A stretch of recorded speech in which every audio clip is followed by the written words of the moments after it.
लग चुकी है, पैसे से सब कुछ मिलने लगा है, रिमोट एक्सेस से लेकर के नौकरियां, सपने सब कुछ बिक रहे हैं। खरीद लीजिए। क्या सरकारें इनमें इन्वॉल्व नहीं है? क्या मंत्री जो बिना पढ़े लिखे हैं वो इसमें इन्वॉल्व नहीं है? वो तो पैसे के लिए सत्ता में आया है और उसको पता है कि सबसे ज्यादा पैसा बेरोजगारों से कमाया जा सकता है। आज मैं इस लड़की को बोलूं कि तेरे को सरकारी नौकरी दिला रहा हूं, इतना पैसा दे देगी तो चाचा ताऊ फूफा सबसे उधार लेके 25 लाख तक दे देगी।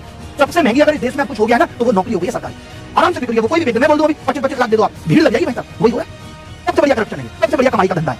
अब हर आदमी ज्ञान देगा तुम तो उस लायक नहीं हो, अगले साल ले लेना। लेकिन जिसका लास्ट अटेम्प्ट है वो क्या करे? जिसकी लास्ट होती है, जिसके सामने अंधेरा है, उसके दिल से पूछो। ब्रेकअप हो जाता है, 17 लोग ज्ञान दे देते हैं, कुछ नहीं होता भाई, लेकिन जब खुद का होता है ना तब समझ में आता है कि ग्रह की रात है कितनी काली है, कितनी दर्द भरी है। तब पता चलता है। बच्चा पढ़ाई करे, इसके उनका पता लगाए, उसके बाद वही सबूत दे, उसके बाद भी कोई सुनवाई नहीं है, अन्याय के लिए वो कोर्ट जाए और सालों तक फिर वो कोर्ट में भटकता है। इसमें उलझ गई है उसकी पूरी जिंदगी। इन सब बातों पर चर्चा करने के लिए पिछले 7 साल में आप बताइए, अगर किसी भी बड़े नेता ने इस पर जवाब दिया हो कि इतने एग्जाम कैसे लीक हो रहे हैं। आप देखिए इंडियन टुडे एजुकेशन डेस्क में देखिए, 15 राज्यों में पिछले 7 साल की भर्ती और बोर्ड परीक्षाओं से बोर्ड के एग्जाम लीक हो रहे हैं। बेसिक एजुकेशन जो सिस्टम है वो तक इफेक्ट हो रहा है। कहां ध्यान है हमारी सरकारों का, जिनके कान पे जूतक नहीं रहती? ये एजुकेशन मिनिस्टर की एफर्ट है। लेकिन इसका प्रधानमंत्री अगर बहुत स्ट्रिक्ट हो जाए और इस चीज पे एक बैठक बुलाने लगे, जैसे कोविड में मुख्यमंत्रियों की बैठक बुलाई जा रही थी और उनको ऑनलाइन बैठक बुला के जैसे वो यूट्यूब चैनल पे हर चीज लाइव करते हैं और मुख्यमंत्रियों को जलील करे कि ये पेपर कैसे लीक हो गया, 7 दिन के अंदर जवाब चाहिए। लेकिन हमारे देश के रिसोर्सेस, हमारे देश का पैसा इन सब चीजों को सुधारने पे लग ही नहीं रहा है। हमें तो बस हर राज्य में अपनी सरकार बनानी है, ये हमारा प्राइमरी फोकस है। हमें क्या मतलब है कहीं पेपर लीक होता है नहीं होता? देश के युवा की किसको पड़ी है? ये तो बाहर रह के तैयारी कर रहा है, बोर्ड का भी बहुत हिस्सा हमें नहीं मिलता है सर। यहाँ विद्यार्थी धर्म संकट में और हम तमाम धर्मों की बात कर रहे हैं कि हम इसे सुधार लेंगे, इसको बदल देंगे, इसको मजबूत कर देंगे। इसमें किसी का ध्यान नहीं है। जो विद्यार्थी संकट में इतने मेहनत से पढ़ता है, दिन रात पढ़ के सुबह पेपर देने जाता है, सालों साल लग जाती है और उसके बाद पता चलता है पेपर लीक था इसलिए मैं सेलेक्ट नहीं हो पाया। कौन समझाए? माँ बाप को कौन समझाए? बुआ भूपा को कौन समझाए? इस सिस्टम में खराबी है। लोग तो कहते थे ना कोई तो सेलेक्ट हुआ है, वो देख गीता मौसी का लड़का सेलेक्ट हुआ है, बच्चा अकेले कमरे में घुटता रहता है। कितने सारे लोगों ने जान दे दी सिर्फ इसलिए कि वो एग्जाम में सफल हो गए, बार-बार सफल हो रहे थे, कोई राह नजर नहीं आ रही। हम हर चीज पे चर्चा कर रहे हैं, परीक्षा पे चर्चा है, मन की बात है। इन विद्यार्थियों की मन की बात कौन करेगा? इनके दर्द को कौन समझेगा? सरकार की इतनी मनमानी है कि वो चाहेंगे उस परीक्षा को वो रद्द करेंगे लीक के नाम पे, वरना वो ये कह देंगे कोई लीक हुआ ही नहीं है। कौन लड़ेगा? कोर्ट तक भी बात जाती है, इतना टाइम हो जाता है, कोर्ट को भी फिर लगता है कि अब पेपर लीक करने से बहुत बड़ा नुकसान है, इसलिए वो भी नहीं हो पाता। अगर ये एजेंसियां खुद सही वक्त पे ये मान ले कि हाँ पेपर लीक है क्योंकि इनके पास सारा डेटा होता है, तो कोर्ट जाने की जरूरत ही नहीं पड़ेगी, सब कुछ सही चलेगा। बट सबको अपना पल्ला झाड़ना, हमको क्या मतलब होने दो, हमको क्या मतलब होने दो। बेटा जब तुम्हारी औलादें पेपर दे रही होती है और चेयरमैन हम होते, तब हम तुम्हें बताते कि खून के आंसू रोना किसे कहते हैं। ये जंग जीत के रहेंगे, तो हिम्मत नहीं हारनी। ऐसी बातें करते हो, वक्त बदलता है फिर बदलेगा, सारा जहां अपना होगा, जीतेंगे, हर हाल में जीतेंगे। सब्र रखना, ये नहीं सोचना 1-2 दिन में थोड़ी मिल जाती है जीत, लंबी लड़ाई करनी पड़ती है। हेलो हाय नमस्कार, मैं अभिनय, आप सबका अभिनय में इस पे स्वागत करता हूं। जो बच्चे इस वीडियो को देखने आए हैं, मैं बिल्कुल मान के चलता हूं कि वो एकदम ठीक स्थिति में नहीं है, क्योंकि उन्होंने एक बहुत लंबी तैयारी की। एक विद्यार्थी का संघर्ष, कई साल तो इसी बात में बीत जाते हैं कि वैकेंसी आएगी, वैकेंसी आएगी, तमाम वादे होते हैं, फिर वैकेंसी आती है, फिर वो किसी तरीके से फॉर्म फीस का अरेंजमेंट करता है, जाने के किराए का अरेंजमेंट करता है, फिर वहां जाके सेंटर पे वो बैग रखने का किराया देता है, दूर सेंटर दे दिया तो रुकने का किराया देता है होटल में, फिर वो आंसर की का ऑब्जेक्शन फीस देता है, और उसके बाद फिर कहीं कोचिंग लेता है, course fees, internet, library fees, बाहर रहने का खर्चा, ये सब कुछ एक विद्यार्थी खर्च करता है। और उसके बाद ना उसे समय से जॉब मिलती है, ना उसको कोई मेहनत का फल दिया जाता है।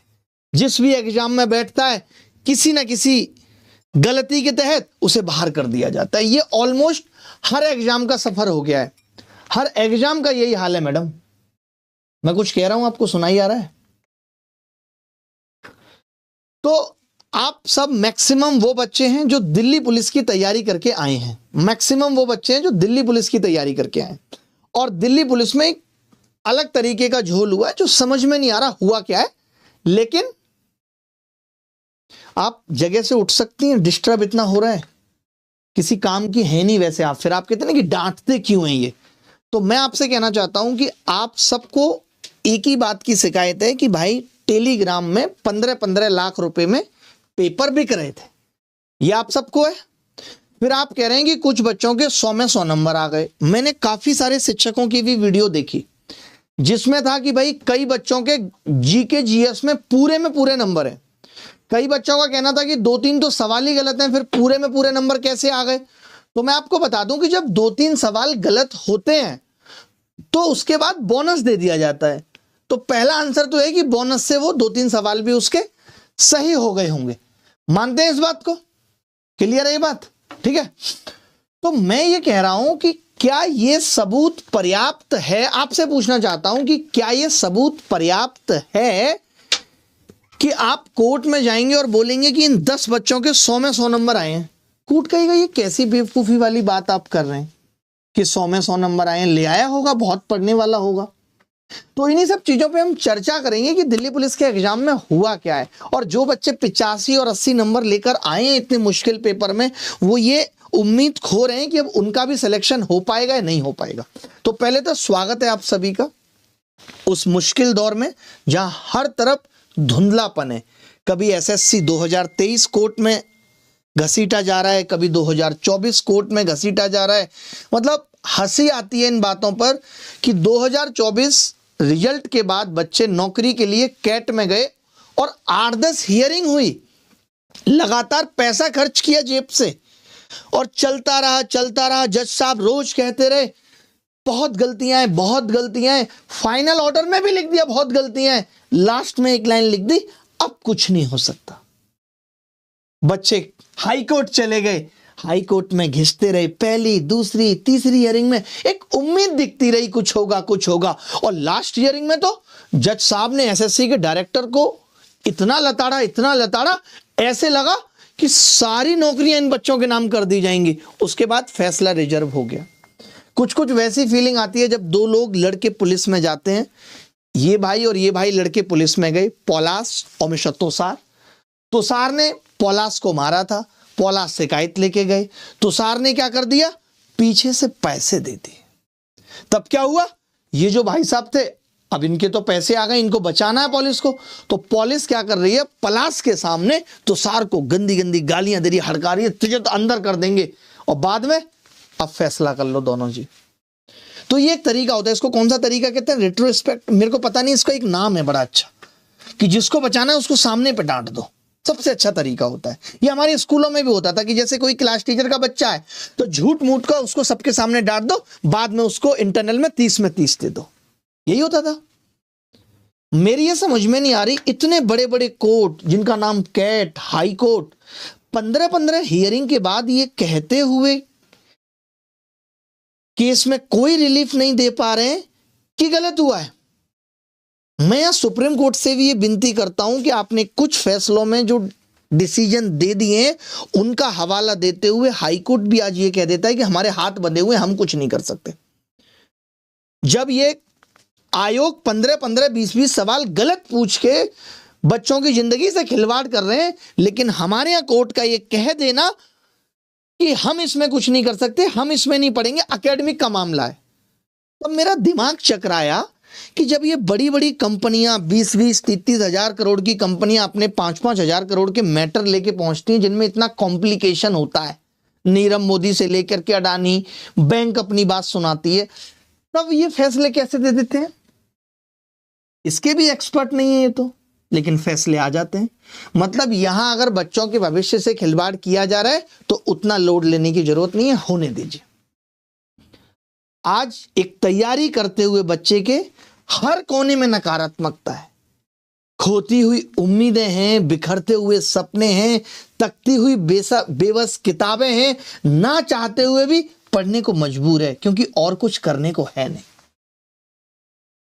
करे तो करे क्या, एक नौजवान जो बीए करके आ गया है, बीएससी करके आ गया है, पढ़े लिखे लोगों नेताओं से पूछो तो कह रहे काहे को करी थी बीए, बीए से कुछ होता है क्या, सीख लिया बीए में, तो ये बीए चला किसने रखी है, इस बीए को बंद क्यों नहीं कर देते? अगर बीए करके कुछ हो नहीं सकता तो इस बीए को बंद कर दीजिए। आप क्या करके तो 12th भी कुछ नहीं हो रहा है, 10th भी कुछ नहीं हो रहा है, क्योंकि वही पुरानी किताबें हैं, वही पुरानी चीजें हैं। ना कोई एक्सपेरिमेंट डाले आपने एजुकेशन, बेसिक एजुकेशन में, ना आपने कोई एआई डालने की कोशिश की है। आप तो 4 साल पुरानी लाई हुई एजुकेशन पॉलिसी को अपडेट नहीं कर पाए। बच्चे के अंदर स्किल है ही नहीं। स्किल सिखाने के लिए आप योजना लाते हैं, प्रधानमंत्री विकास कौशल स्किल योजना, उसमें आपके यहां 12,000 करोड़ का घोटाला हो जाता है। मैं नहीं, सीएजी की रिपोर्ट कह रही है। पढ़ाने के दौरान आप स्किल दोगे नहीं, स्किल योजना लाओगे, उसमें घोटाले हो जाएंगे, तो इस देश का युवा करेगा क्या? ये जिम्मेदारी किसकी है? इस देश के युवा को पढ़ा लिखा के नौकरी तक पहुंचाने की किसकी जिम्मेदारी है? सरकारों की नहीं है तो किसकी जिम्मेदारी है? सब कुछ अंधेरे के बीच है, कहीं कोई उम्मीद की किरण नहीं है कि एक दिन सब बदल जाएगा, ये सिस्टम सुधर जाएगा। जज साहब ने खुद माना कि ये सिस्टम डिटोरिएट हो रहा है। 1999 में इससे कम गलत सवाल पूछे जाते थे, 2012 में इससे कम गलत सवाल पूछे जाते थे, 2010 में इससे कम पेपर लीक हुआ करते थे। अब ये चीजें हर एग्जाम का हिस्सा बन गई हैं, हर एग्जाम में ऐसा हो रहा है। तो हम सही दिशा में जा रहे हैं या गलत दिशा में जा रहे हैं? मैं ये आयोग और सरकार दोनों से सवाल करना चाहता हूं। टीचर्स का काम पढ़ाना था, आज बेचारा सिस्टम से लड़ रहा है। सोचिए, दिल्ली पुलिस पे बच्चा हर जगह कमेंट करता है, सर आप वीडियो बना दीजिए, मैम आप वीडियो बना दीजिए, हर टीचर से गुहार कर रहा है। उसको लगता है शायद टीचर वीडियो बनाएंगे तो कुछ बात बनेगी। आज ट्विटर पे भी आप नंबर 1 पे ट्रेंड किए, सबको दिखा होगा। किसी एक टीवी मीडिया की औकात नहीं है। आपको मालूम होना चाहिए कि जो आपके देश के बड़े बड़े नेता हैं वो यूट्यूब तो देखते ही नहीं है, और हमारे जैसे लोग, आप जैसे लोग जो सरकार के खिलाफ बोलते हैं, सवाल पूछते हैं, सरकार के खिलाफ नहीं, हम सरकार से सवाल पूछते हैं, उसकी गलत नीतियों पे उंगली उठाते हैं, ऐसे लोगों को उन्होंने ब्लॉक कर रखा है। वो देखना ही नहीं चाहते। वो टीवी देखते हैं, टीवी वाले ये दिखाते नहीं। टीवी में तो आप देख ही रहे होंगे चमचागिरी की कितनी हदें हो गई हैं।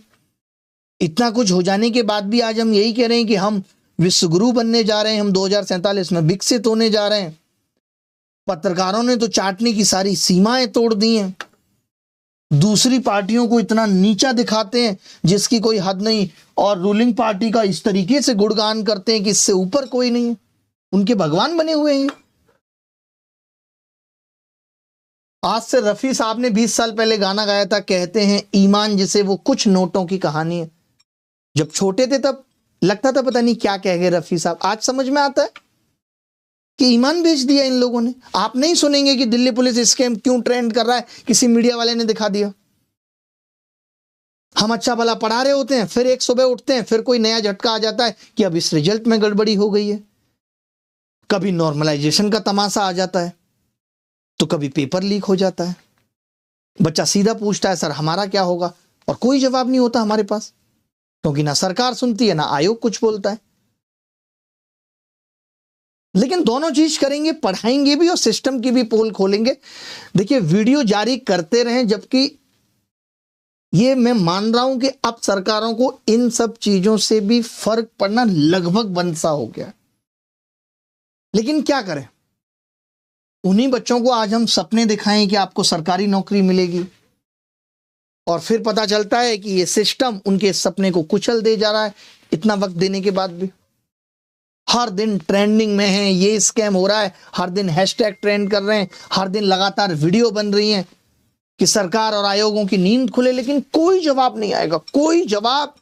आप देख लीजिए, शिक्षा मंत्री के ट्वीट्स में देख लीजिए, प्रधानमंत्री जी की मन की बात ट्वीट में कहीं देख लीजिए जहां इंडियन एग्जाम सिस्टम पे बात की जा रही हो कि यार अब इसको भी अपडेट करने की जरूरत है, इसको कैसे रोका जाए। आज इतनी सारी चीजें आ गई, टेलीग्राम आ गया, व्हाट्सएप, सब कुछ है कि पेपर तुरंत तुरंत वायरल हो जाता है आउट होने के बाद। तो हमें भी तो अपने उस एग्जाम सिस्टम को और सिक्योर बनाना पड़ेगा, बट हम कोई खर्च नहीं कर रहे टेक्नोलॉजी पे।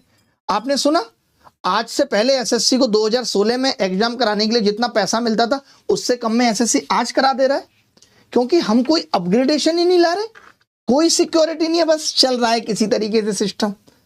हम कहते हैं ये युवा देश का भविष्य है, और कौन सा भविष्य जाके देश की सेवा करेगा वो आलम आप देख रहे हैं।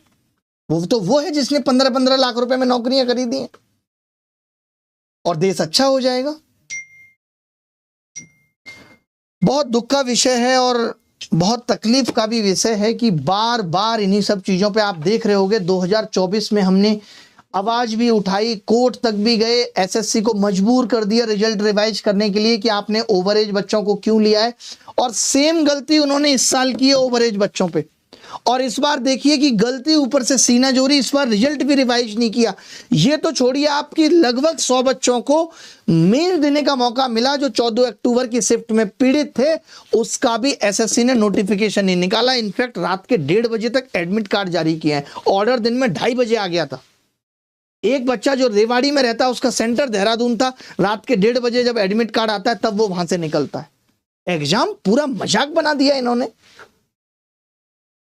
या किसी शिक्षक को शौक नहीं है कि वो वीडियो बनाए। मैं आपको बता देता हूं, ऐसा एक वीडियो बनाने के लिए पढ़ाई की वीडियो से 50 गुना ज्यादा एफर्ट लगता है। हमें यही लगता है यार हम चुप हो गए तो बच्चे अपने आप को फील करेंगे कि वो हारे हुए हैं, एक टीचर के लिए इससे बड़ी कोई हार नहीं होती कि जब वो एक बच्चे को शिद्दत से पढ़ाता है और उसका बच्चा भी उस लेवल का होता है और फिर भी सिलेक्शन उसको सिर्फ सिस्टम की गड़बड़ियों की वजह से नहीं मिलता। क्या करे बच्चा?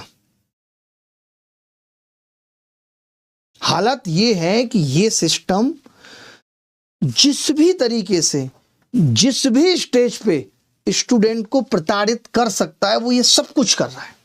फॉर्म भरने से लेकर के एग्जाम देने तक कभी साइट क्रैश हो जाएगी, कभी सर्वर डाउन हो जाएगा, सेंटर 300 से 500 किलोमीटर दूर चले जाएंगे ताकि ये पेपर दे नहीं ना जा पाए। एग्जाम के टाइम आपको पता चलेगा रिमोट एक्सेस हो रही है, चीटिंग।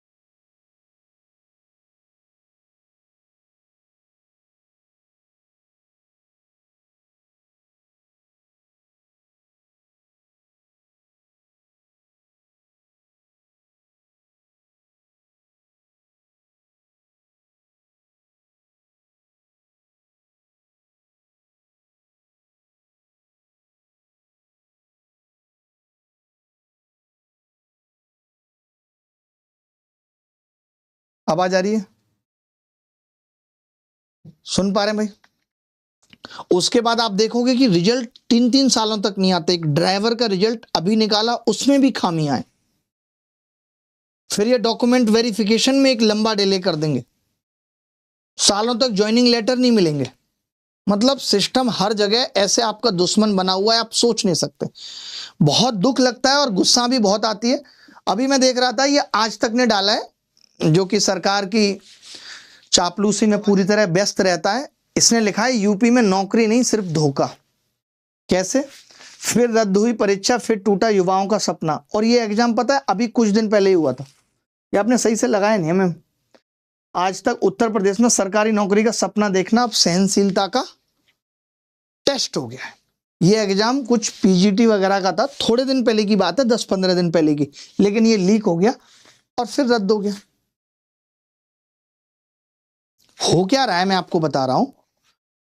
सरकारों के ही लोग, जिनको छुटपुटिया नेता कह लीजिए, कोई मंत्री जी का साथी है, ये लोग क्या करते हैं, इनको मिलता है कि तू 30 बंदे अपने ले आ, और उस 30 बंदे के चक्कर में वो 300 बंदों से 15-15 लाख रुपए वसूलता है। वसूल लिए, उनका सिलेक्शन करवा दिया, ऊपर तक पैसा पहुंच गया। उसके बाद पेपर कैंसिल हो गया, कोई बात नहीं, ये उनको कह देगा क्या हो गया, मेरी क्या गलती है, मैंने तो आपका करवा दिया था। अब आप ऐसा करो, ज्यादा नहीं है तो आप 7.5 और दे दो। इस तरीके से पैसा कमाया जा रहा है, बढ़िया पैसा कमाया जा रहा है। पहले एग्जाम में इंटरव्यू होते थे, जो एग्जाम निकाल करके पहुंचता था ताकि आप उसको पकड़ सकते हो ये किसी लायक है या नहीं। फिर डिस्क्रिप्टिव पेपर हो गया था, क्योंकि कई लोग हिंदी भी नहीं लिख पाते हैं। बट अब ये दोनों हटा दिए गए। आपको क्या लगता है इन दोनों के हटाने के पीछे की वजह क्या है? सरकार क्या चाहती है? सरकार ये चाहती थी कि प्रक्रिया बहुत तेज चले, तब यूपीएससी में भी इंटरव्यू हटा दीजिए। मैं तो कहता हूं अंताक्षरी पे ही सिलेक्शन ले लीजिए, ये सब नौटंकी क्यों करनी है? 33 लड़कों को कमरे में बिठाइए, अंतराक्षरी कराइए गानों पे, सबको गाने याद है, रील्स बनवाइए उनसे। प्रधानमंत्री जी तो शौकीन भी है रील्स के, और सिलेक्शन दे दीजिए। नहीं, उन्होंने बोला है कि हमारे देश का युवा आज रील बना के भारत आगे जा रहा है। कितना आगे निकल गया भारत, थोड़े दिन में यूएस पहुंच जाएगा अरेबियन सागर को पार करते हुए। इंटरव्यू में अब तो बताते हैं ऐसे ऐसे लोग सेलेक्ट हो जाते हैं जिनको हिंदी लिखनी नहीं आती, क्योंकि अब तो सिर्फ पैसे देके आपको रिमोट एक्सेस लेना है। अब नौकरी कुछ 1 लाख रुपए में आपके घर तक पहुंच जाएगी।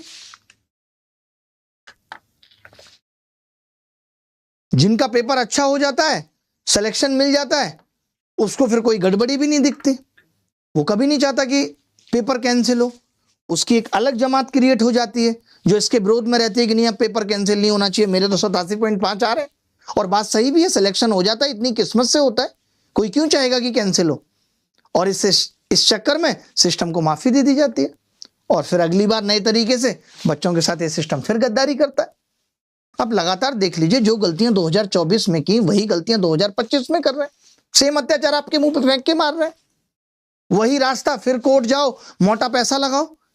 आप सोचिए 100 बच्चों को भी इन कराने में एक दिन कैट के अंदर हियरिंग हो गई, सीनियर एडवोकेट के साथ एक दिन हाई कोर्ट के अंदर हियरिंग हो गई, वापस हाई कोर्ट ने कह दिया कि अभी आपको ये ऑर्डर एक बार फिर कैट से लेके आना पड़ेगा, फिर कैट से हियरिंग होगी। आप समझ सकते हैं कितना पैसा लगता है,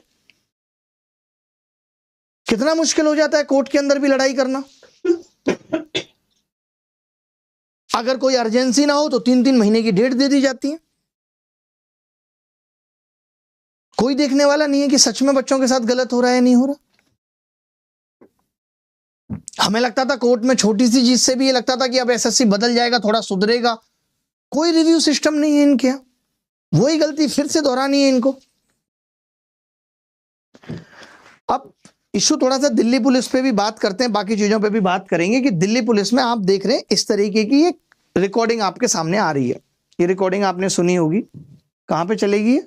कोई बात नहीं, मैं चला नहीं रहा हूं इसको, बस बता रहा हूं। जिसमें ये कहा जा रहा है कि तुम्हें पेपर चाहिए तो तुम 15 लाख रुपए दे दो, ऐसा बोला जा रहा है। यही बोला गया ना 15 लाख रुपए। इस ऑडियो में क्या है, 15 लाख रुपए वाली बात है। आपके पास है तो सुन के देख लीजिए एक बार। 15 लाख का ही जिक्र किया गया है इस ऑडियो में। ये कैसे चलेगी अगर हम इसे चलाना चाहें तो? थोड़ा सा चला के दिखा देता हूं आपको। ये है, हाँ पीपीटी में है ये, तो पीपीटी खुलेगी कैसे? डाउनलोड कर ली हमने।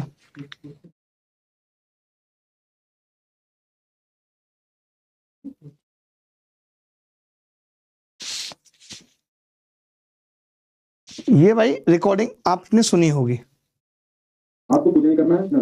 जैसे अगर मतलब आपको दिल्ली पुलिस का कमी चुपना का पेपर है, देखो अगर आज में है तो भूल जाओ, कुछ नहीं हो सकता ना, क्योंकि हम किसी एडवांस डील करते नहीं है। ऑनलाइन हम बहुत रेयर केस डील करते हैं, हमारा 99% काम ऑफलाइन होता है। ठीक है, आपको पेपर लेना रहता है, मैं वो बता देता हूँ आपको। जहाँ भी आपका सेंटर है, अगर आपका सेंटर हमारे इलाके यानी पटना में, मुजफ्फरपुर में या फिर वैशाली डिस्ट्रिक्ट में पड़ा है तो बहुत बढ़िया है मेरे भाई। अगर नहीं पड़ा तब भी कोई दिक्कत नहीं है। ठीक है, देखिए अगर ये ऑडियो 100% सही है तो मैं आपसे पूछना चाहता हूं कि यानी आज लोगों के अंदर डर खत्म हो गया। अगर ये ओरिजिनल ऑडियो है और इसी चीज के लिए की गई है, क्योंकि मैं आपको कुछ बातें बताना चाहता हूं, कुछ कड़वे सच भी बताना चाहता हूं। आज से 2 साल पहले यही चीज टेलीग्राम पे बहुत आई थी। टेलीग्राम पे क्या होता था, तमाम ट्रेडिंग के चैनल बन गए थे। सेबी ने उसके बाद कठोर एक्शन लिए और टेलीग्राम को वो चैनल हटाने पड़े। वो क्या करते थे, 2 लोगों को पकड़ते थे, इसको कहते थे आज मार्केट ऊपर जाएगा तुम 5 लाख रुपए लगा दो, इसको कहते थे मार्केट नीचे जाएगा तुम 5 लाख लगा दो। अब मान लेते हैं एक तरफ तो मार्केट जाएगा, मार्केट ऊपर चला गया, इसके 5 लाख डूब गए, इसका नंबर ब्लॉक कर दिया। इससे जो 5 लाख, इसके 10 लाख हो गए, इसको बोला आधे पैसे आप हमें दो, तो 2.5 लाख इसने दे दिए। इस तरीके से वो लोग कमाई करते थे। तो उनके पास इसका स्क्रीनशॉट आ गया कि अच्छा इसके 5 के 10 बनाए थे, इससे थैंक यू कहलवा दिया, थैंक यू सर आपने मेरा पैसा बनाया। और उसके बाद वो स्क्रीनशॉट वो अगले दिन फिर इस्तेमाल करेंगे, देखिए हमने कल किसी कस्टमर के इतना पैसा बनाया था। तो ये सब चीजें उधर ट्रेडिंग में बहुत थी कि पैसा कैसे वसूलना है। आज आपको पता होगा कि भारत साइबर क्राइम में आई थिंक टॉप 40-50 में आ गया है, ऐसा टॉप 5 में आ गया। मुझे एग्जैक्ट नहीं पता ये डेटा, बट मैं बताना चाहता हूं कि भारत साइबर क्राइम में बहुत आ गया। यहां आप देखते होंगे कि एक पत्रकार अगर एक चैनल छोड़ता है तो उसके डुप्लीकेट चैनल इतने बना लिए जाते हैं और एआई द्वारा वीडियो एडिट करके ऐसे लगता है कि ये उस पत्रकार का ओरिजिनल चैनल है। तो लोग तो यहाँ एक दूसरे का काटने ही बैठे हैं। तो मेरे कहने का मतलब ये है कि लोगों को पता है कि बच्चे पेपर खरीदेंगे, बच्चे पेपर के लिए पागल हैं। तो ये एक पैसा कमाने का भी जरिया हो सकता है, बहुत बड़ा पैसा कमाने का भी जरिया हो सकता है कि इस तरीके से। तो मेरा आप सबसे कहना यही है, हाथ जोड़ के मेरी आप सबसे रिक्वेस्ट यही है कि आप हमें ये साबित तो करें कि ये पेपर से पहले की घटना थी। आप हमारे सामने आए, पिटिशनर बने, हम मान लेते हैं एक रास्ता कोर्ट का भी अपनाएं। और मुझे ऐसा लगा कि नहीं, इतने सॉलिड प्रूफ आ गए। देखिए मैंने मैक्सिमम शिक्षक के वीडियो देखे, सबने ये ऑडियो प्ले किया, सबने ये बताया 100 मार्क्स हैं। मैं आपको बता रहा हूं, आप कोर्ट में, CAT, high court, supreme court कहीं चले जाइए, मेरे लीगल अनुभव को समझिए, आप पहले दिन मुंह की खा के आ जाएंगे, कोई नहीं सुनेगा, कुछ नहीं होता। आपने एसएससी फेज एग्जाम वाले का देखा था, अभी तक इतने सॉलिड प्रूफ जमा नहीं हुए कि एसएससी को रिफॉर्म के लिए कमेटी बनाई जाए। आपको याद होगा Nikhil Kumar versus union of India में यह केस चल रहा है, सुप्रीम कोर्ट के अंदर चल रहा है। और आपको यह भी मालूम होगा कि इसमें सिब्बल साहब भी PIL लगाने वाले थे, बट उनको भी सॉलिड प्रूफ चाहिए और उसी को कलेक्ट करने में हमें नानी याद आ गई। ऐसे टेलीग्राम के स्क्रीनशॉट से कोर्ट केसेस कभी नहीं जीते जाते। आप में से कितने बच्चे ऐसे हैं जो आगे आके बताएंगे कि हाँ जी मैंने पेपर मंगवाया था, ये डेट थी। उनको कहा जाता है विसल विलोअर। तो आप में से किसी को विसल विलोअर बनना पड़ेगा। बिना विसल विलोअर बने केस नहीं जीत सकते हम कोर्ट में, ये आप समझ लीजिए। 2017 के एग्जाम में कुछ इसीलिए हो पाया था, इसीलिए CBI जांच हो पाई थी, क्योंकि आई वाज द विसल विलोअर, जिसको एक मास्टर ने कह दिया था कि सॉल्वर है। विसल विलोअर बोलते हैं, अंग्रेजी कमजोर थी, मुंह से निकल गया साहब के। विसल विलोअर का मतलब होता है जो पोल खोलता है, पूरे सिस्टम की बारीकी को देखते हुए, हर एक चीज के सबूत रखते हुए। तो अगर आपके पास ऐसे सबूत हैं जिनको आप कोर्ट में एफिडेविट पे लिख के दे सकते हैं, आपको पता है, आप सोच रहे हो कि यार हम ऐसे बता रहे हैं, आप नहीं मान रहे, कोर्ट में कैसे मान लोगे? कोर्ट में आपका एक एफिडेविट बनता है जिसपे लिखा रहता है कि ये बात है, मैं अपने होशो हवास में सत्य कह रहा हूं, और आप उसके नीचे साइन करते हैं। अगर वो बातें झूठी निकलती हैं तो कोर्ट आप पे कंटेम्प्ट लगाती है, आपको जब मर्जी जेल भेज सकती है। तो क्या आप ये बातें, ये प्रूफ एज ए एफिडेविट देंगे? विसल विलोअर बनना चाहेंगे? क्योंकि मेरे पास नहीं आया सॉल्वर का कॉल, सॉल्वर का कॉल आपके पास आया है। आपने क्या उसको पैसे देके क्वेश्चंस लिए हैं? आप पे कुछ ऐसे प्रूफ हैं कि क्वेश्चन आए हैं आपके पास, पेपर से पहले आए हैं क्वेश्चन आपके पास? ये सब आपको दिखाना पड़ेगा, क्योंकि SSC ये कहता है। मैं आपको एक एक बात बता देता हूं। चेयरमैन साहब से भी जब लास्ट मुलाकात हुई थी तो उन्होंने कहा था कि क्वेश्चन क्या आएगा ये किसी को भी नहीं पता होता पेपर से पहले, क्योंकि एक पूरी बकेट में क्वेश्चन पड़े हुए होते हैं और उसमें से वो क्वेश्चन सेलेक्ट करता है।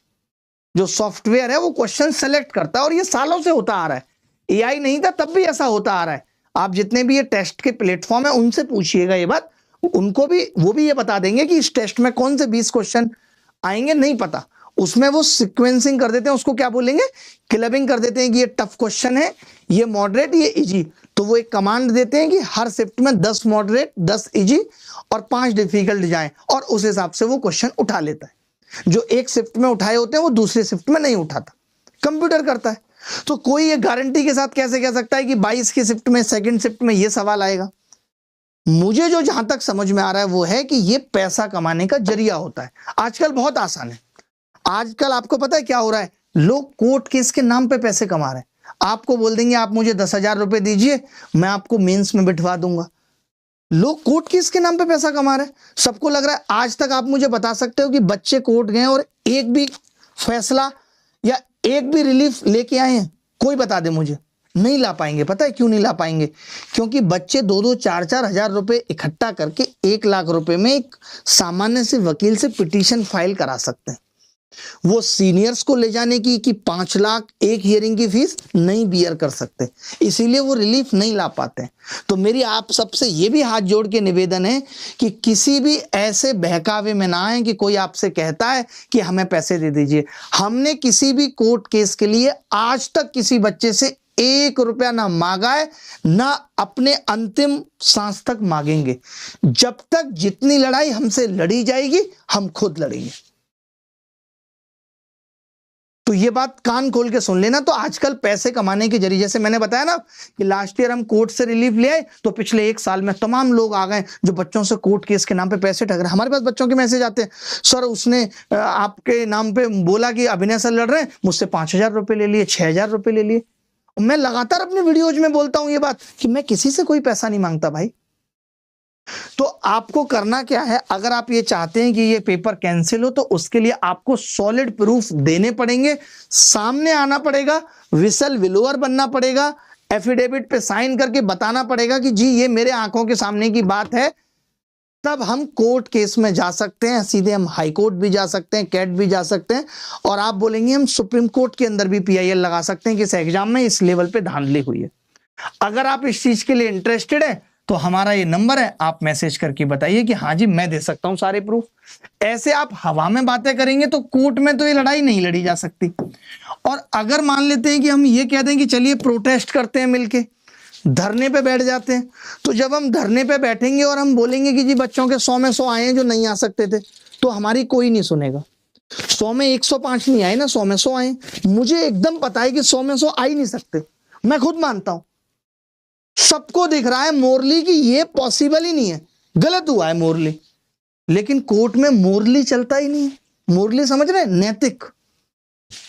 कोर्ट में मोरली नहीं चलता, वहां बात होगी फैक्चुअल बेस पे, फैक्ट क्या है।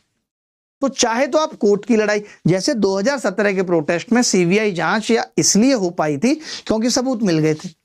यूपी कांस्टेबल का पेपर प्रोटेस्ट करने के बाद इसलिए कैंसिल हो गया था क्योंकि एसटीएफ ने पकड़ लिया था और पेपर ऑफलाइन हुआ था। ऑफलाइन में सारा पेपर कैंसिल हो जाता है। एक बात और चेयरमैन ने लास्ट में कही थी जब हम लोग मिले थे कि अगर कोई बच्चा रिमोट एक्सेस पे भी पेपर करता है, या रिमोट एक्सेस नहीं मतलब उसको पहले से ही आंसर पता है, तो वहां पे लॉग आ जाता है कि कोई जल्दी जल्दी आंसर मार्क कर रहा है नहीं। तो अगर कोई बच्चा 15 से 20 सवालों में जल्दी जल्दी आंसर मार्क कर रहा है 1-1, 2-2 सेकंड में, जिनको ये विदहेल्ड में डालते हैं, तो ये समझ जाते हैं कि ये तुक्के से सारे सवाल सही नहीं कर सकता, यानी कि इसको विदहेल्ड में डाल दो। तो ये जो 100 नंबर वाले केस आप बता रहे हैं, जो मुझे समझ में आ रहा है, ये 100 नंबर वाले केस वो केस मुझे लग रहे हैं जिन्होंने रिमोट एक्सेस पे पेपर सॉल्व कराया है, जिससे कि आयोग भी इसको नहीं पकड़ पाया, जो मुझे समझ में आ रहा है। अब आप बताइए, आप अगर डर से बताएंगे नहीं कि वो कौन बच्चे हैं तो कैसे पता चलेगा। आप सोच रहे हैं कि यार इन प्रूफ के दम पे, अब आप देखिए दिल्ली पुलिस में 15 लाख रुपए मांगे जा रहे हैं। दिल्ली पुलिस तो छोटा एग्जाम है। अब आ गया सीजीएल टीयर 2 में पेपर प्राइस 30,000। 7 PM से पेपर देना स्टार्ट करेंगे, पेमेंट अरेंज करके रख लो, शाम को यूजर नेम डालेंगे, 10,000। ये सब टेलीग्राम पे एक्चुअली क्या है मैं आपको बताता हूं ना, टेलीग्राम पे ये सब क्यों हो रहा है, व्हाट्सएप पे नहीं हो रहा। जब ये सब चीजें हमें पता चलती हैं हम एक्शन लेते हैं, ऐसा नहीं है। एक बच्चे को हमने बोला कि यार ये आप शिकायत करो, तो उसने एसएससी को भी अर्जेंट मेल डाला, ये आप देख सकते हैं, और उसके बाद उसने साइबर क्राइम में ये शिकायत की, और उसके बाद वो थाना भी पहुंच गया, साइबर पुलिस थाना। तो वहां पे उसको कह दिया गया कि हम टेलीग्राम में इंटरफेयर नहीं करते, मना कर दिया गया उसको कि हम टेलीग्राम में कोई इंटरफेयर नहीं करेंगे। तो टेलीग्राम में आज के दौर में सबसे ज्यादा क्राइम हो रहा है, और अभी काफी दिनों से ये नियम बस आने ही वाला है लोकसभा में कि टेलीग्राम को बैन कर दिया जाएगा। बहुत जरूरी हो गया टेलीग्राम को बैन करना। ये सब मुझे लगता है फर्जी ग्रुप हैं कि सीजीएल टीयर 2 का पेपर 30,000 में। क्या आप में से कोई ऐसा बच्चा है जिसने 30,000 में पेपर लिया और उसके पास पेपर अवेलेबल है और वो मुझे अभी दे सकता है, ताकि मैं ये वेरीफाई कर लूं जब पेपर आएगा तो आंसर की से पहले हम उसकी एक फाइल या मेमो बना के रख लें? है आप में से कोई बच्चा? अगर ये 30,000 में दे रहा है तो 30,000 में लेने वाले तो बहुत लोग होंगे। इतनी बड़ी राशि नहीं है, 30,000 में इंस्पेक्टर की नौकरी मिल रही है। तो आपको भी थोड़ा सा समझना पड़ेगा, दिमाग लगाना पड़ेगा। आप ऐसे जो विचलित हो जाते हैं कि ये 30,000 का देखा, ऐसा आपको पता है प्री में भी ऐसा चला था, बट सही मायने में सवाल नहीं आए थे। कई बच्चों ने उस टाइम पैसे दे करके परचेज करके देखा, एक भी सवाल नहीं फंसा था, तुरंत ब्लॉक। आपने कोर्ट केसेस में भी जिन लोगों को पैसा दिया होगा, जब आपने उनसे हिसाब किताब मांगा होगा, वो तुरंत ब्लॉक कर देते हैं। आजकल ब्लॉक इतना आसान है, आप क्या कर लोगे, सिम बदल देंगे, क्या करोगे आप? तो ये टेलीग्राम पे साइबर क्राइम वाले लोग बैठे हैं जो पैसा वसूल रहे हैं, और ये अलग अलग तरीके से वसूलते हैं। पहले आपने देखा होगा, आज से 10 साल पहले आया था, आपको कॉल करते थे कि आपके एयरटेल सिम का नंबर ये है, आपके इनाम निकला है, आप ऐसा करो 6,000 रुपए डाल दो और फिर ये 3 करोड़ का इनाम है। और कई लोग डाल देते थे 6,000 रुपए, निकला था या नहीं निकला था? तो ये साइबर क्राइम तो लगातार हो रहे हैं, सरकारें नहीं रोक पा रही हैं।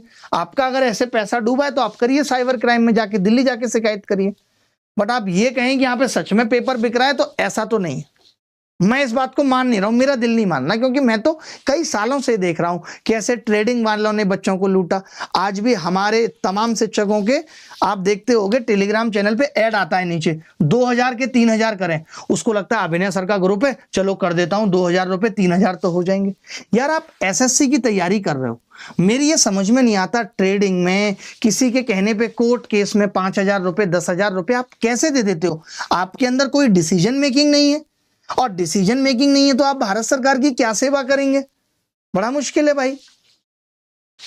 ये अब जैसे सबूत के तौर पे ये चीजें हैं अखबार की कटिंग जो जरूर बताती हैं कि परीक्षा किसी और से दिलाने में हवलदार का बेटा गिरफ्तार, दिल्ली पुलिस की भर्ती परीक्षा में सॉल्वर गिरोह पकड़ा गया।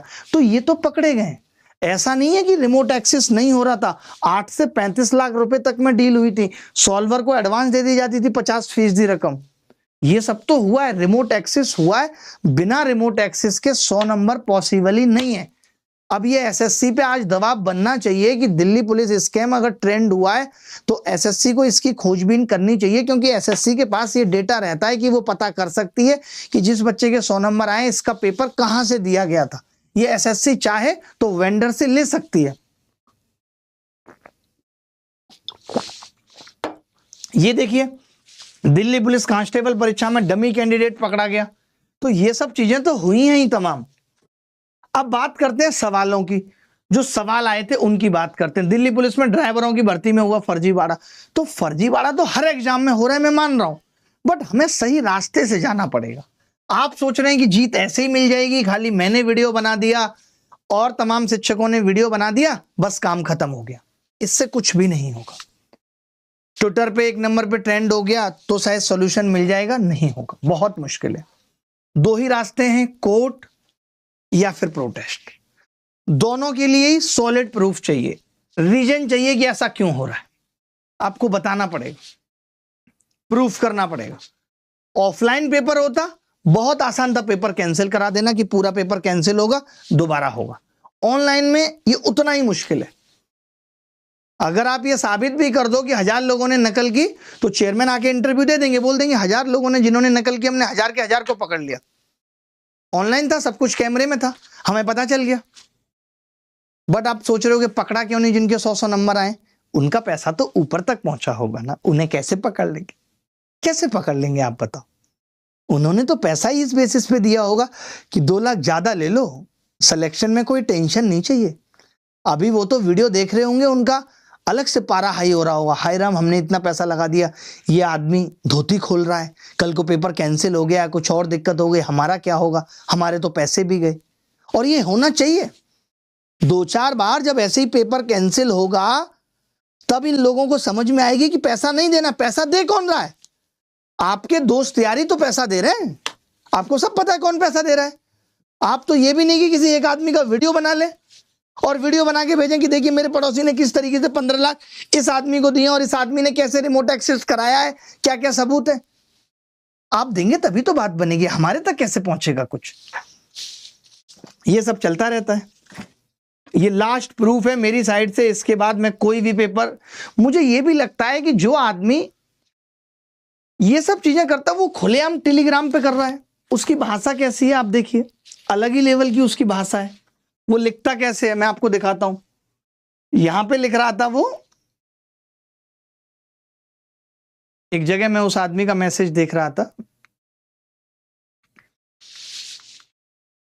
देखना गारंटी कहां लिखा हुआ है।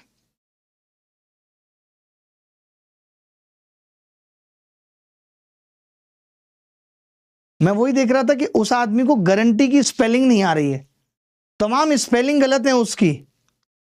देखो ये शाम को यूजर नेम डालेंगे ग्रुप में, उस पे पेमेंट करवा के पेपर ले सकते हो एंड जो मैं पेपर दूंगा वो 101% एग्जाम में आएगा।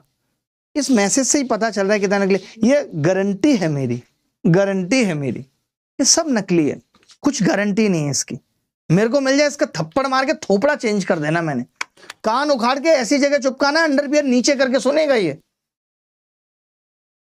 आगे की चीजें पीछे, पीछे की आगे लगा दूंगा और नीचे की ऊपर, ऊपर की नीचे, पता नहीं चलेगा कब खाना है क्या करना है। और आप ऐसे लोगों की बातों में आ रहे हैं कि ये पेपर लीक कर देंगे। औकात है इनकी पेपर लीक करने के। नाम कैसा? Paper hub official. दूसरे का नाम देखिए क्या है, Delhi police paper paid, paper paid. वाह। फिर यही बच्चा बाद में नाम चेंज कर लेता है दिल्ली पुलिस प्रूफ। इसका ना दिल्ली और पुलिस और प्रूफ तीनों ऐसा अलग करूंगा ना, प्रूफ देना भूल जाएगा। अब इसमें प्रूफ क्या है वो समझिए। ये प्रूफ बाद में आने चालू हुए हैं, ये प्रूफ बाद में आने चालू हुए हैं। क्यों आने चालू हुए हैं? ताकि ये सीजीएल के पेपर में या आगे के पेपर में इस तरीके से और पैसा कमा पाए। ये कैसे दे रहे हैं, 11/13 पे ये सवाल आया है, 11/13 पे एग्जाम डेट ये कह रहा है 22 तारीख को सेकंड शिफ्ट में सवाल पूछा जाएगा। थोड़ा सा सवाल बदल भी दे रहे हैं कि दिल्ली के लाल किले के अंदर मोती मस्जिद का निर्माण किसने करवाया था। सवाल है मोती मस्जिद का निर्माण लाल किले में मुगल सम्राट द्वारा किया गया था। थोड़े थोड़े चेंज है सवाल। मेरी अब ये समझ में नहीं आ रही कि इसके पीछे का क्या इंटेंट है कि सवाल थोड़ा बदल दिया, एज इट इज नहीं दे रहे। यहां से लग रहा है अच्छा कुछ हुआ ना हो। प्रसिद्ध नृत्यांगना सितारा देवी का संबंध किस शास्त्रीय नृत्य शैली से है, ये सवाल भी इन्होंने यहां दे दिया। ये सवाल भी पेपर में आया, ये भी 11/13 पे आया। लगातार आ रहे हैं आप सवाल, देखिए। फिर 5वां सवाल आया है 11/13 पे, ये भी सवाल आया, थोड़ा सा चेंज है इस सवाल में। ये कह रहा है उत्तर कृषि विकास, ये कह रहा है focus on agriculture, almost same है। फिर आप देखिए 8वां सवाल भी 11/13 पे ही आया, यानी ये एक से सवाल भेज रहा है और वो आ सब सेम टाइम पे ही रहे, टाइम बदल भी नहीं रहा है कि किसी देश की कुल आय को। तो ये सवाल देखिए प्रति व्यक्ति आय, और इसमें उत्तर एसएससी ने दिया है कुल आय को जनसंख्या से भाग देने पर। ये इसमें ऑप्शन ही नहीं है। तो पता नहीं कैसा पेपर ये लीक कर रहा है। संविधान सभा के स्थायी अध्यक्ष, और ये बड़ा सा था, इसने थोड़ा छोटा कर दिया। ये भी 11/13 पे है 9वां। फिर इसने 10वां भी भेज दिया 11/13 पे और कह दिया एग्जाम से एक दिन पहले 10 क्वेश्चन पक्के। ऐसे कौन प्रूफ देता है, कौन ऐसे प्रूफ देता है? मतलब आपको लगता है कि ये आदमी नकल करा रहा है? इसकी औकात लग रही है आपको नकल कराने की? हैकर समझ रहे हो आप इसे? पेपर में नकल का जो अभी रास्ता सबसे ज्यादा प्रचलित है वो है रिमोट एक्सेस। आपको लैब से सेटिंग हो जाती है, लैब वाला आपको आईडी पासवर्ड दे देता है, आप घर पे बैठ के आराम से कंप्यूटर खोलते हो, एक एक सवाल को आप चैट जीपीटी में पटकते हो, वो सीधे सीधे उत्तर बताता है, बात खत्म हो जाती है। अब आप कहोगे सर चैट जीपीटी पे भी कलेश चल रही है। एक कोई मासी जीवी है, नहीं बुद्धिजीवी है, वो कह रहे हैं कि चैट जीपीटी जो आंसर देता है वो अपर कास्ट से इन्फ्लुएंस्ड होते हैं, क्योंकि चैट जीपीटी को अपर कास्ट ने ही ट्रेन किया है। ये चैट जीपीटी तो बाहर का है ना, ये इंडिया का है। ये कैसे बुद्धिजीवी हैं कि इनको यही नहीं पता है कि चैट जीपीटी इंडिया का है कि बाहर का है, और ये अपने आप को बुद्धिजीवी कहते हैं। कैसे लोग हो भाई, आपके अंदर से कास्टिज्म नहीं निकल रहा है? थोड़ा आपको और पढ़ाई लिखाई करने की जरूरत है बुद्धिजीवी साहब, थोड़ा और पढ़ लीजिए। आप और आपके साथी ज्ञानी तो बहुत हैं, लेकिन ज्ञान को अप्लाई करना भी सीखिए महाराज। खाली ज्ञान इकट्ठा करने से कुछ नहीं होता। कई बार जो आपका अज्ञान है ना, वो मीडिया के बाहर छलक जाता है। इससे अच्छा है कि कम कोशिश करिए बार बार मीडिया पे जाने की, ताकि अज्ञानता ना झलके। तो आपने ये चीजें देख ली जो आपके अंदर कुलबुलाहट हो रही है। अब मैं आपको सीधी सीधी एक ही बात आपको मैं बता रहा हूं कि भैया देखिए, आपको लगता है कि पेपर लीक हुआ और आपके पास प्रूफ है, तो हमने एक बार कह दिया, दोबारा कह रहे हैं, आप इस नंबर पे प्रूफ दे दीजिए। पेपर कैंसिल कराने की जिम्मेदारी हमारी है, चाहे हमें कोर्ट कोई सा भी जाना पड़े, कितना भी पैसा खर्च करना पड़े, हम खुद करेंगे और पेपर कैंसिल करा के दोबारा करा देंगे। आप बता दीजिए जी मास लेवल पे चीटिंग हुई है, क्योंकि जिनको आप प्रूफ समझ रहे हैं वो वीडियो बनाने के लिए काफी है, वायरलिटी के लिए काफी है। मैं खूब वायरल हो सकता हूं, बता दूं हाँ देखिए ये इस तरीके से हुआ है, बट उससे आपका समाधान नहीं होगा। क्योंकि मैं देख चुका हूं एसएससी फेज वाले में इतना हंगामा कटने के बाद जब फैक्ट पे बात हुई, प्रूफ देने की बात हुई, तो बच्चे नहीं दे पाए। आपको विसल विलोअर बनना पड़ेगा। आपको मालूम है आपके दोस्त का रिमोट एक्सेस हुआ है, आपको किसी तरीके से वहां पहुंच के वीडियो रिकॉर्डिंग करना या कुछ भी करके करना पड़ेगा। या हो सकता है कि आपको ही अगर 30,000 में पेपर मिल रहा है तो आपको ही पेपर लेके या एक्सेस लेके यहाँ पे कैमरा लगा के जाना पड़ेगा, तभी आप पेपर खोल पाओगे। हमें बताओ, हम जाएंगे, आप बोलो तो सही। लेकिन आप सोचो कि टेलीग्राम के इन स्क्रीनशॉट के बेसिस पे खाली दिल्ली पुलिस स्कैम हम अगर ट्रेंड करा लें और एसएससी के कान पे जूं रौंग जाएगी तो बिल्कुल नहीं रेंगेगी। सोचिए कोर्ट के आदेश के बाद ये बदतमीज और भ्रष्ट एसएससी एक नोटिस नहीं निकाल के बताती कि इन बच्चों को मेंस देने का मौका मिल रहा है। इतने इनके गुमान चढ़े हुए हैं, ये भाई तानाशाह बन के बैठे हैं। तो अब हमें उन्हीं रास्तों पे काम करना पड़ेगा जहां से कुछ सॉल्यूशन निकलेगा। तकलीफ सबसे बड़ी यही है, सबसे बड़ा सरदर्द यही है कि हम 10 चीजें पकड़कर जान लगाकर उन्हें सुधार करवाते हैं। फिर ये दूसरी 8 ले आते हैं। अब ये समझ में नहीं आता कि कौन से रिफॉर्म लाएं, कौन से रिफॉर्म लाए जाएं, ये समझ में ही नहीं आता। तब लगता है कि यार ये आयोग ही अयोग्य है, इसमें रिफॉर्म की नहीं, इसे भंग करने की जरूरत है। आप कोई भी एग्जाम देख लो, आप एसएससी फेज देख लो, स्टेनो देख लो, सीजीएल देख लो, कितने बच्चों का री एग्जाम हुआ। इन्होंने तो एग्जाम को एक्सपेरिमेंट ट्रायल बना दिया है भाई। कितने एग्जामों का तो 7-8 महीने के बाद रिजल्ट नहीं दे पा रहे। आज इनकी हालत यह है कि ये जिस एडी कुटी की तारीफ करते नहीं थक रहे थे, आज इनको मेंस एग्जाम टीसीएस से कराना पड़ा है। मुझे लगता है कि 6 महीने के बाद इन्होंने एडीक्यूटी को टाटा बाय बाय कर दिया, तमाम बच्चों के फ्यूचर के साथ खेल के अब कह दिया बाकी के एग्जाम टीसीएस से ही कराएंगे। जब मर्जी तब बच्चों के भविष्य के साथ खेलो और निकल जाओ। हमारे तो बाल पक ही गए, कब्र में पैर लटके हुए हैं चेयरमैन साहब के। किसको पड़ी है बच्चों की? खुद का बच्चे तो विदेश पढ़ रहे हैं, सबके नेताओं से लेके बड़े बड़े अधिकारियों के शौक से फक्र से बताते हैं लड़का हार्वर्ड में पढ़ रहा है, बेटी कैम्ब्रिज में पढ़ रही है, और यहां गरीब का बच्चा तड़पे जा रहा है कि उसका भी कुछ हो जाए। करेगा भगवान, सबका हिसाब किताब करता है भाई। हमेशा एसएससी कहने को बड़ा आयोग है, बड़ा आयोग, अकाउंटेबिलिटी जीरो है। कंप्यूटर खराब, कीबोर्ड नहीं चल रहे, क्या कह देंगे? टेक्निकल ग्लिच हो गया। कभी आपने सुना एसएससी में कि सीपीओ का रिजल्ट इनको रिवाइज करना पड़ा? एसएससी का राइटअप गलत था, कभी इन्होंने नोटिफिकेशन डाला हमने 2 अधिकारियों को सस्पेंड कर दिया है, काम करना इनके औकात के बाहर था? कभी नहीं सुनोगे आप।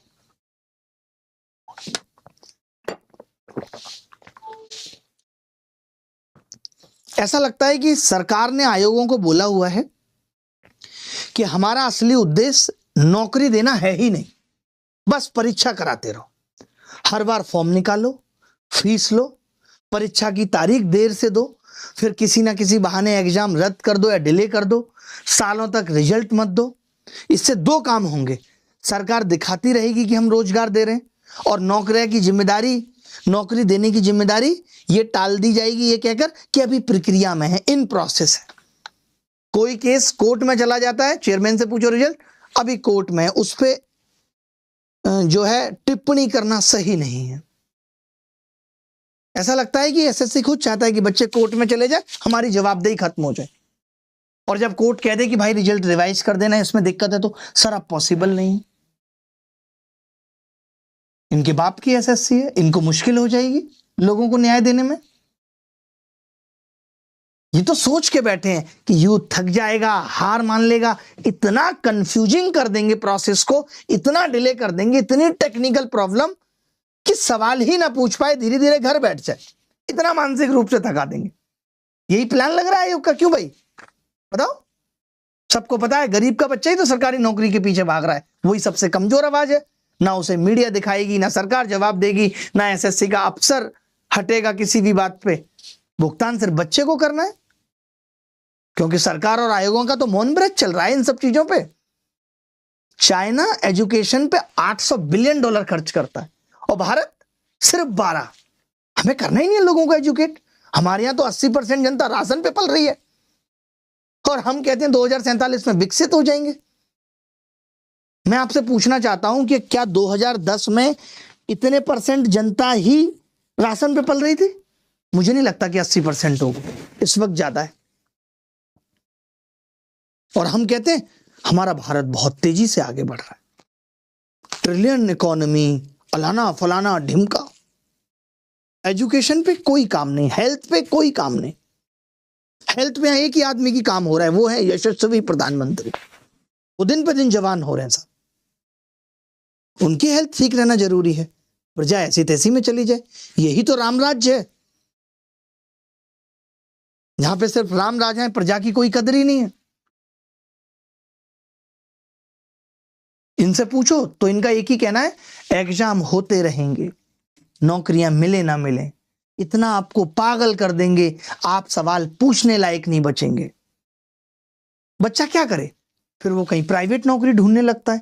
आज 8-10 हजार की प्राइवेट नौकरी नहीं मिल रही। टीसीएस ने अभी 30,000 लोगों को नौकरी से निकाला है, कुछ दिन पहले 12,000 लोगों को नौकरी से निकाला था। हमारा लेबर लॉ इतना खराब है कि प्राइवेट में लोगों का शोषण हो रहा है। 9-9 बजे लोग यहाँ बैठ के काम कर रहे हैं। ये हालत है प्राइवेट की, तो कैसे आदमी सरकारी नौकरी की तरफ ना जाए। सरकारी नौकरी में भी अब ऐसा नहीं रहा है, वहां भी 8-8, 9-9 बजे लोग निकल रहे हैं। चूस के रख दिया, क्योंकि कम लोगों से ज्यादा काम कराना है। भले ही आदमी मर जाए, गलत काम कर दे। अभी मैं देख रहा था कि एक जीएसटी में कई हजार करोड़ का घोटाला करा है जीएसटी वालों ने। ये सब होता रहे, लेकिन हम ठीक लोगों की भर्ती नहीं करेंगे, हमें मतलब नहीं है। ऐसे ही तो देश आगे जाएगा। कुछ बच्चे कहना चाहते हैं, कोई बच्चा कुछ पूछना चाहता है। भाई मेरा दिमाग गर्म हो गया बहुत। आपको पता नहीं, आप ज्यादा मत छेड़ो मैडम सिस्टम से। मुझे पता है कि आप सिस्टम से छेड़ोगी। आपने जिसको भी जब सिस्टम को छेड़ा है। हाँ भाई, कुछ पूछ रहा है कोई बच्चा? क्या पूछ रहा है? अगर कोई बच्चा कुछ पूछ रहा है तो बता दो। वही वही वही। और आपको भी अब ऐसे लगने लगा है कि यार ये आदमी शिक्षा मंत्री है, क्योंकि यही हर दिन आके थोड़ा बहुत शिक्षा पे बोल लेते हैं। शिक्षा मंत्री को तो शिक्षा पे बोले हुए कई साल हो गए। ये लोग तो दिखते ही नहीं है। और इनके बच्चे विदेश में, इनको भारत की शिक्षा से मतलब क्या है?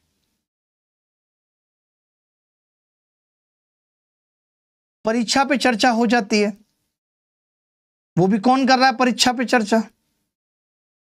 आपने सुना कभी मोदी जी ने किसी भी इस देश के शिक्षक को अवार्ड दिया हो अपने हाथों से?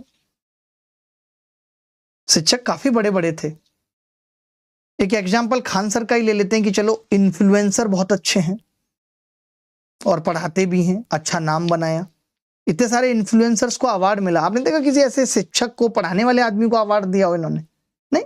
ये किसको प्रमोट कर रहे हैं? गेमर्स को, जो गेम खेलते हैं। ये किसको प्रमोट कर रहे हैं? जया किशोरी को। वहां क्वेश्चनिंग नहीं है धर्म पे। एक ही चीज सिखाई जा रही है बस, धर्म। धर्म की बातें सुनिए। धर्म क्या है? विद्यार्थी का धर्म क्या है? पढ़ाई करना, पढ़ाई करके उसका उपयोग करके नौकरी लेके देश की सेवा करना, माँ बाप का लालन पालन पोषण करना। उस धर्म से बड़ा कौन सा धर्म है, मैं आपसे पूछता हूं, जिसकी बातें ये सरकारें कर रही हैं? हम शिक्षकों का क्या धर्म है कि अच्छा पढ़ाएं, लोगों को उनके मुकाम तक पहुंचाएं? निकलनी क्या हो गया? घर से कॉल आ रही है, जाओ जाओ, घर से कॉल आ रही है तो। देखिए, बर्दाश्त बिल्कुल मत करिए। मैं एकदम नहीं कह रहा कि आप बर्दाश्त करिए, क्योंकि जब जब आप बर्दाश्त करते रहेंगे, इनके हौसले और बढ़ते रहेंगे। गलत करने के नए नए तरीके ये लोग खोजते रहेंगे। लेकिन इतना समझ लीजिए कि सिर्फ वीडियो जारी करने से ही कुछ नहीं होगा। ट्विटर कैंपेन से सुधार करना है। और चलिए दिल्ली, और सीधी बात करिए उन लोगों से जो जिम्मेदार हैं, सोच समझ के। बट पहले हमारे पास, हम प्लान तब कर पाएंगे जब हमारे पास प्रूफ हो सॉलिड, हम कह सकें। हम ये टेलीग्राम के मैसेज और इन ऑडियो के बेसिस पे नहीं कह सकते कुछ भी। कोई हमारी नहीं सुनेगा, हमें धक्का देके भगा देगा। और मैं एक बात सरकार से फिर कहना चाहता हूं कि अगर आपको एग्जाम ठीक से नहीं लेने, यार मर जाएगा देश का युवा, भूखा मर जाएगा, मरने दो। कहीं ना कहीं भंडारे में खा लेगा, कहीं ना कहीं गुरुद्वारे में खा लेगा, सो लेगा रोड पे, कश्मीरी गेट पे, रेलवे स्टेशन पे। लेकिन कम से कम ये नौकरी के सपने तो मत बेचो। 2 करोड़ रोजगार देंगे, 1 करोड़ रोजगार देंगे, बिहार से बेरोजगारी दूर कर देंगे, ये सब नौटंकियां तो मत करो। ना कोई बच्चा तैयारी करेगा, ना हम पढ़ाएंगे। कम से कम कुछ पैसा तो उस बच्चे का बच ही जाएगा इस तैयारी के दौरान। बताओ।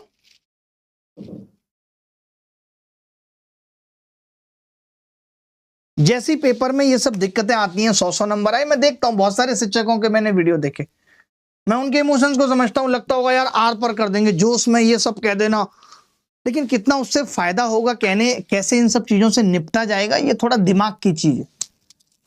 आप यहां दिल से बैटिंग नहीं कर सकते। मैं भी अपने इमोशन कंट्रोल कर रहा हूं। मुझे भी मालूम है कि एग्जाम में तमाम तरीके की घपले और दिक्कतें हुई हैं। मैं जानता हूं कि आपके सपने तोड़े गए, और मैं हमेशा जब भी आपके साथ बुरा हुआ है साथ खड़ा होता हूं, और आज भी हूं, हमेशा रहूंगा। और आप स्टूडेंट से भी ये गुजारिश है कि जो भी शिक्षक आपके लिए लड़ते हैं उनका सम्मान करिए, वरना हमें भी ये मान लीजिए हर मोड़ पे जलालत भुगतनी पड़ती है। ऐसे ऐसे लोग पूछ लेते तुम्हारा इससे क्या फायदा है, तुम इस चक्कर में क्यों पड़े हो, तुम्हारा क्या मतलब है, तुमने देश का ठेका लिया है, तुम्हारा क्या स्टेक है, तुम एक प्राइवेट टीचर हो। क्योंकि एसएससी की सरकार की टीचरों के प्रति कोई जवाबदेही नहीं है, और होगी भी क्यों। और आपने कोई टीचर्स को चुन के नहीं भेजा है। जिस सरकार को आप लगातार बैक टू बैक चुनकर भेज रहे हैं उससे सवाल करना मजाक लगता है आपको, कि हम बार बार सवाल कर रहे हैं। जो लोग ये कहते हैं कि हमें जनता ने चुन के भेजा है, तुम होते कौन हो सवाल करने वाले, तुम्हारा स्टेक क्या है, तुम स्टेक होल्डर हो एसएससी में या सरकार में है? तुम तो हमारा वोट बैंक तक नहीं हो। तो जब आप टीचर्स को भी कई बार अपना नहीं मानते हैं तो टीचर्स को भी बुरा लगता है, इसलिए उनका भी सम्मान रखिए जो आपके लिए लड़ाई लड़ रहे हैं। और सम्मान सिर्फ मैं यहाँ कमेंट में या यही नहीं कह रहा हूं, चाहे कहीं टेलीग्राम ग्रुप की बात हो, आप बहुत बढ़ चढ़ के कह देते हैं ये आदमी नहीं कर रहा, आपको हलवा लगता होगा। आप अपनी एक छोटी सी लड़ाई लड़के देखिए, या उस दोस्त से पूछिए जिसके चाचा जी के खिलाफ एफआईआर हो गई थी अभी कोर्ट में, कैसे नानी याद आ रही है। यहाँ एक रात में 1000 पिटिशनर्स तैयार करके कोर्ट में सुबह ही जाके हाजिरी लगाना सैटरडे के दिन, और जज साहब से गुजारिश करके किसी तरीके से रिलीफ लेके आ जाना कि एग्जाम में बिठवाना है। हलवा लगता है आपको, बहुत मुश्किल होती है भाई साहब। मैं फिर से कह रहा हूं, दिल्ली पुलिस वालों से मेरी रिक्वेस्ट है कि एक बात समझ लीजिए, एक प्रोसेस है इन सब चीजों को कि ये कैसे ठीक होंगी, बेस्ट रास्ते से जाएंगे, उसके अलावा कोई और बेहतर रास्ता नहीं है। और अगर आपको लगता है तो आप सब स्वतंत्र हैं कोई भी फैसला लेने के लिए, लेकिन आप सोच रहे हैं कि सिर्फ वीडियो और रील्स जारी करने से रिफॉर्म्स आ जाएंगे, तो ऐसा नहीं होगा। इंडियन एग्जामिनेशन सिस्टम पूरी तरीके से फ्रॉड हो चुका है। सरकार हो, कमीशन हो, एजेंसी हो, सब ने कमाई का जरिया इस सिस्टम को बना लिया है। ये फॉर्म भरने के नाम पे लूट रहे हैं, ठीक है, अलग अलग तरीके से जितना आपको टॉर्चर कर सकते हैं ये सब कुछ करने की कोशिश कर रहे हैं, ठीक है। एक बेचारा बेरोजगार युवा या खुद की जिंदगी को चलाने के लिए काम के बदले 2 पैसे की चाहत में यहां आता है, और वहीं ये बेचारा युवा सरकारों ने खुद के कमाने का जरिया बना डाला। कितने कमाल की बात है, इससे बड़ी दुर्भाग्य की बात क्या हो सकती है। क्या आज भी हम 2025 में 1984 में राजीव गांधी द्वारा लाए गए कंप्यूटर और कीबोर्ड और माउस से जूझ रहे हैं। आप देख लीजिए, बहुत बुरा हाल है। आप सोचते हैं कि कोर्ट में भी हाल चीजें सॉर्ट हो जाती हैं, बड़ा वक्त लगता है। एक बार रिजल्ट आने के बाद तो बड़ा मुश्किल होता है। आप 2023 देख लीजिए, अभी भी सुप्रीम कोर्ट में धक्के खा रहा है, 2024 हाई कोर्ट में धक्के खा रहा है, 25 वाला अभी प्री वाला कैट में चला गया, वो वहां धक्के खा रहा है। इतनी बदतर हालत है कि दिल कांपने उठता है यार कि करे तो करे क्या। और सबसे ज्यादा मुसीबत लास्ट अटेम्प्ट वालों की होती है कि उनकी तो जिंदगी खत्म हो जाती है, करियर खत्म हो जाता है कि वो करें तो करें क्या। उनके दुखों को समझना बड़ा मुश्किल है। आप उनको कोई सांत्वना नहीं दे सकते कि अगली बार हो जाएगा। लास्ट एक बात और कि ये लड़ाई किसी व्यक्ति, किसी पार्टी के खिलाफ नहीं है, लड़ाई गलत के खिलाफ है, लड़ाई देश हित के लिए है, लड़ाई देश के भविष्य के लिए है। कि सरकारें सुनेंगी, यहाँ घमंड सबका चूर हुआ है। तेल की एक बूंद भी समुद्र पर तैर कर चली गई, जबकि समुद्र को लगता था कि वो पूरी दुनिया को डुबो सकता है। तो यहाँ घमंड सबका टूटा है। गलत के खिलाफ आवाज उठाना कभी गलत नहीं है, खामोश रहना जरूर गलत है। सबका ये सोचना कि क्या फर्क पड़ता है हमें, इस सोच ने आज सरकारों को इतना बेखौफ बना दिया कि उन्हें लगने लगा चाहे जो कुछ भी कर लो कोई कुछ नहीं बोलेगा, क्योंकि लगातार आवाज दबती रही, सवाल थमे रहे और तानाशाही पनपती रही। हालत आज ये हो गई कि सरकारें गलतियां सुधारती नहीं है, बल्कि सवाल उठाने वाले को गलत ठहरा देंगी, एफआईआर करा देंगी जो उनसे सवाल पूछ रहा है। आपको क्या लगता है ये जो रूबिका लियाकत, सुशांत सिन्हा और ये तमाम जितने भी पत्रकार हैं, अंजना ओम कश्यप, ये बेचारे बोलना नहीं चाहते? बहुत बोलना चाहते हैं। ये डरे हुए हैं, ये डरपोक है। इनको पता है यार 2 पैसे कमा के अच्छी भली जिंदगी जी थी, 4 करोड़ की मर्सिडीज ली थी मैंने, 72 लाख की रूबिकॉन तो अभी अभी ली थी, अब मैं लाखों के पीछे चली गई तो मेरे खिलाफ एफआईआर हो गई तो ये डरपोक लोग हैं। इन्होंने ईमान बेच दिया, जमीर बेच दिया। इन्होंने कहा हटाओ हम मजे करेंगे। 2 रास्ते होते हैं हमेशा आपके पास, या तो आप खुद बिक जाइए या फिर लड़िए सरकार से, सवाल करिए सरकार से। उसके लिए बहुत हिम्मत चाहिए होती है, बहुत जज्बा चाहिए होता है। आपने कभी लाइफ में गलत नहीं किया हो तभी आप ऐसा कर सकते हैं। ये लोग तो पुरानी सरकारों में भी थे ना, तब से गलत कर रहे थे, तब से ये उनकी चाट रहे थे। अभी अगली सरकारें आ जाएंगी तो ये वहां भी दबे रहेंगे।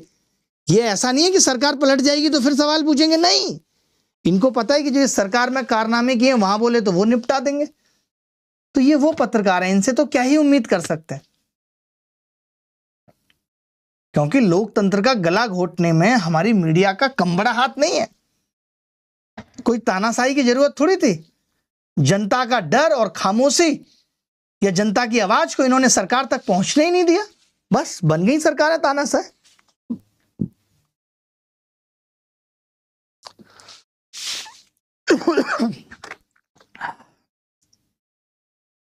आज कोई भी मीडिया की बात नहीं है।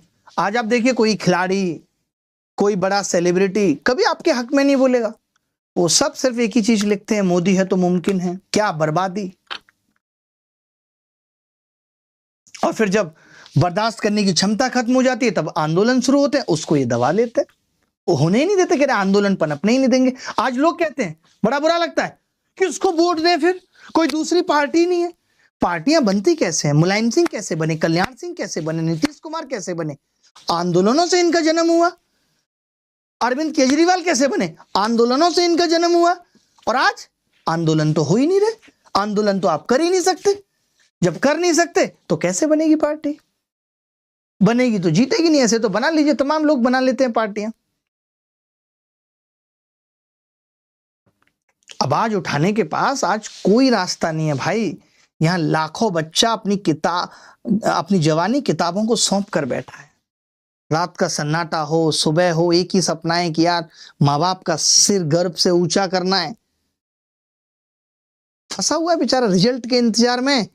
तो पता चलता है कि पेपर लीक हो गया था, हमारी तो जगह ही कहीं नहीं, सब मेहनत मिट्टी में मिल गई। कब तक बर्दाश्त करेगा? और सत्ताएं इतनी कठोर, संवेदनहीन है कि उन्हें विरोध से फर्क ही नहीं पड़ता। कराते रहो आप, नंबर 1 पे क्या, नंबर 2, नंबर 0 पे ट्रेंड करा लो, कुछ फर्क नहीं पड़ता। फिर कोई नया इशू आ जाएगा और आपका इशू दब जाएगा। उनको पता है ये बात। कितनी देर तक ट्रेंड करेगा? 4 घंटे, 5 घंटे?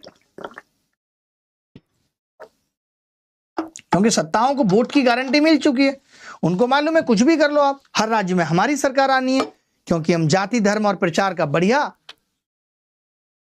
इंतजाम कर रखा है। जनता को तो हर बार बहला लेंगे, फुसला लेंगे, कुछ जुमले दे देंगे। मुद्दों पे डिस्कशन की जरूरत नहीं है, एक चेहरा काफी है, वो बिकता रहेगा, यशस्वी साहब का। इसीलिए अब सरकारें सिर्फ सत्ता चला रही हैं, देश थोड़ी। नौकरी कोई चाहत की बात नहीं है, जरूरत का मसला है। घर चलाना है, शादी करनी है, माँ बाप का इलाज कराना है, बहन की शादी करनी है, भाई की पढ़ाई देखनी है, ईएमआई चुकानी है। सरकारी नौकरी कोई लग्जरी नहीं है कि एक आदमी यहां से बस सीधे बीएमडब्ल्यू में ही सफर करेगा। जिंदा रहने के लिए बेसिक जरूरत है, और यह सरकारों की जिम्मेदारी है। संविधान में लिखा है right to work, opportunity create करना। कौन देगा? चले रखते हैं। हमारी लड़ाई सत्ता पलटने की नहीं है, सिर्फ सत्ता को जगाने की है, सरकार को झकझोरने की है। जिस सरकार को हमने अब तक 13 साल दिए, समय दिया, भरोसा दिया, पूर्ण बहुमत भी देके देख लिया, 18 राज्यों में भी सरकार बना दी, नारा भी इनसे सुना, सबका साथ सबका विकास, वादा भी सुना कि 2 करोड़ नौकरियां देंगे, भरोसा भी किया कि सिस्टम बदलेगा, और उसके बावजूद भी आज लाखों छात्र बेरोजगार है, पेपर लीक हो रहे हैं, कैंसिल हो रहे हैं, अत्याचार हो रहा है। और जिसे हमने देश का चौकीदार समझा था, वो हर एक स्टेज पे फेल हुआ है। पता चल रहा है कि चाइना भारत पे के हिस्सों पे कब्जा करने की सोच रहा है। हर तरफ से चौकीदार फेल हो रहा है। आप सोचिए, मुझे तो इस बात की टेंशन है कि अगले 10 साल में देश के पास 9-10 करोड़ पढ़े लिखे बेरोजगार होंगे। ये लोग ना स्टूडेंट होंगे और ना इनकी नौकरी लगी होगी। फ्रस्ट्रेटेड ऐसे बुद्धे आदमी होंगे जो किसी भी स्थिति में फटने लगेंगे। अपराध की तरफ मुड़ जाएगा यूथ। अंदर से जब टूटेगा तो करेगा क्या? तो भैया, हम शांति से एक सवाल पूछना चाहते हैं, लड़ने नहीं आए, बहस नहीं करने आए, पूछना चाहते हैं कि देश की सरकार का ध्यान इस तरफ क्यों नहीं है, जब लाखों छात्र नौकरी की उम्र पार कर रहे हैं, हर महीने कोई ना कोई परीक्षा रद्द हो रही है, रिजल्ट में गड़बड़ियां हैं, भर्तियां अटकी पड़ी हैं, छात्र मानसिक तनाव में हैं, घर वाले अलग से टूट रहे हैं, तो शांति से पूछ रहे हैं जिम्मेदार कौन है और सुधार कब होगा? क्योंकि ये देश हम सबका है और सवाल करना हमारा जन्मसिद्ध अधिकार है। तो आप चिंता मत करिए, जो बात आपको बोली है सबूत भेजने की, अगर आप वो भेज पाते हैं तो हम आपकी इस लड़ाई में जी जान लगा देंगे और जो भी बेस्ट होगा वो आपको करके दिखाएंगे। जितना भी पैसा लगेगा, चाहे कोर्ट का रास्ता हो या कोई और रास्ता, वो लगाएंगे। जरूरत पड़ेगी तो बाकी शिक्षकों से भी गुजारिश करेंगे। अभी तक की लड़ाई हम लड़ पा रहे हैं खुद से। आप सबसे गुजारिश करूंगा कि भरोसा फिर भी रखना पड़ेगा, पढ़ाई मत छोड़िए, आवाज जारी है, कोशिश जारी है। आपका ये सपोर्ट इस लड़ाई को और मजबूत बनाएगा। जब आप इधर उधर की बात छोड़कर मेहनत करते देखेंगे, हमें अच्छा लगेगा। बाकी एक बात याद रखना, अंधेरा चाहे कितना भी गहरा क्यों ना हो, सूरज उगना तय है। जिंदगी कितनी भी अंधेरों से भर जाए, मगर दिल में उम्मीद का एक दिया जलता रहे। नमस्कार, धन्यवाद, जय हिंद।